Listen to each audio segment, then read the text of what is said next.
Today we are addressing a critical operational hazard, the combined occurrence of blast furnace marked by a frequent hanging and sleeping, alongside the thermal anomaly of a low and stable top gas temperature. While a high top gas temperature typically signals poor control, the persistence of low top gas temperature in the presence of erratic body movement suggests we are facing a deep-seated thermal failure or cooling rather than superficial gas channeling. This combination confirms the furnace is operating in an unstable and potentially dangerous state. The operational observations are clear. We see erratic or unstable body descent, often with the frequent hangs and slips. Hanging occur when melting ore body reforms bridges in cohesive zone, blocking downward movement. As earlier presentation explained all these phenomena. Slipping is the sudden collapse of this material, often leading to bleeder opening or bleeder lift, whatever we say.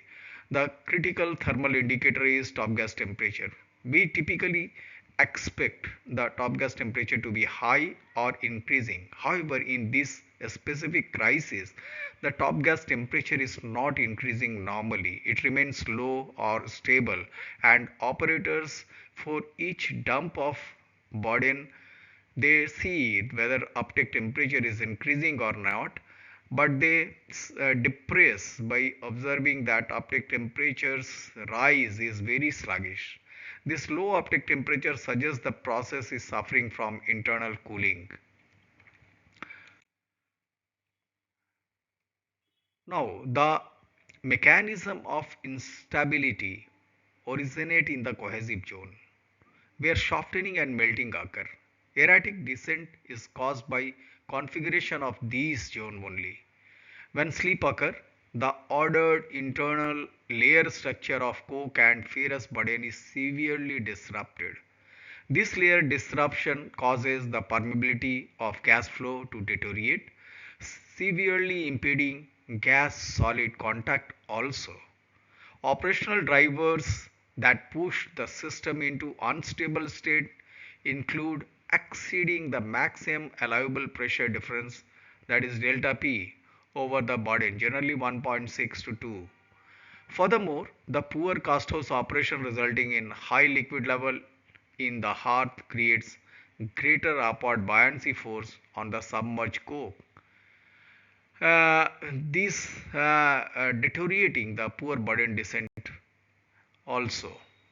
So we have a two combined effects comes under a picture. Efficient operation relies on indirect reduction by ascending gases in the upper furnace zone. When gas solid contact is poor, the gas reduction reaction slows down and the material descend with the insufficient pre-reduction. The remaining oxygen must then be removed via direct reduction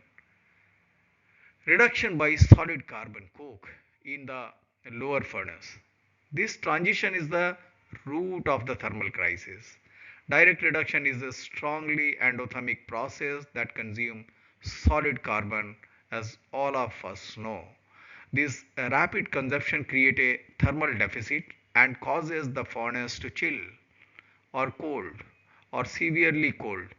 The variability of direct reduction is in fact the major cause of variation in thermal level of operating furnace. Now this condition is unusual because instability usually causes top gas temperature to spike due to channeling. The reason top gas temperature is low in this crisis is twofold. The first one is the heat sink effect. The primary problem is severe internal cooling caused by sharp increase in endothermic direct reduction lower in the furnace. The heat generated at the tuer is consumed inefficiently at the lower elevation to drive this reaction, preventing the upper stack from overheating. And the second one is the operator's intervention. Faced with the instability, operator often decrease blast volume, wind rate. These action stabilizes descent but also intentionally lowers the total heat input and gas velocity, mitigating the sudden top gas temperature rise typically associated with high velocity gas channeling. A potential secondary factor is moisture absorption. If the irregularities is linked to wet burden, where the ascending gases expend energy absorbing water as a vapor near the top. The combination of uh, low top gas temperature and erratic descent confirms the furnace is entering an out of control state. We must monitor key warning indicators. The earliest signal of cooling trend is an increase in direct reduction calculated from gas composition, followed by an increase in charging rate. A strong indicator is very low gas utilization, potentially some 4% below average. Later, the thermal signal will manifest as a rapid decrease in hot metal temperature or silicon. However, note that the hot metal silicon level react several hours after the primary cooling event as the colder material percolate through the hearth. Operator should also look for non-molten burden material visible as a scab in front of tuyeres. Coming to our next slide, which is about the coldness or intensity of coldness of the furnace. If the chilling cycle continues or coldness continue, the immediate hazard is a chilled hearth. This is the severe risk of delayed action. When the hearth chills, the connection between tuyer and tap hole is lost. Liquid molten iron and slag generated above the tuyer can no longer drain to the hearth. In severe cases, all tuyer may become filled with a solidified material. This blockage may lead to catastrophic failure such as blowout of a blowpipe or tuyer stock. Recovering a chilled hearth requires re-establishing the liquid connection and involve prolonged effort, often requiring specialized techniques like oxyfuel lances. These result in a long recovery time. Coming to our next slide about the expert remedial strategy. The expert remedial strategy prioritizes thermal control, which is the key point. Immediate action across four areas is necessary. Wind rate, that is the blast volume. Decrease blast volume to the minimum necessary to maintain fuel injection.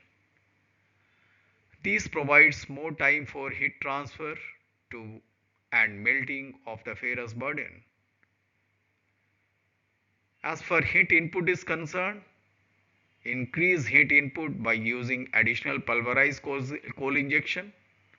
This compensate for the heat consumed by direct reduction. Crucially, the PCI increase should be done while maintaining constant or decreasing hot blast oxygen input. Slag chemistry. Lower slag chemistry using a high siliceous flux is also a detrimental. A lower basicity makes the slag liquid at the lower temperature, facilitating drainage and helping to avoid fluidity problems. So what we mean to say that we have to decrease the basicity. Hearth management, continuous casting and aim for a dry hearth casting practice. Low residual liquid level promote process stability and mitigate the upward force on the cook column, which contribute to the poor burden descent.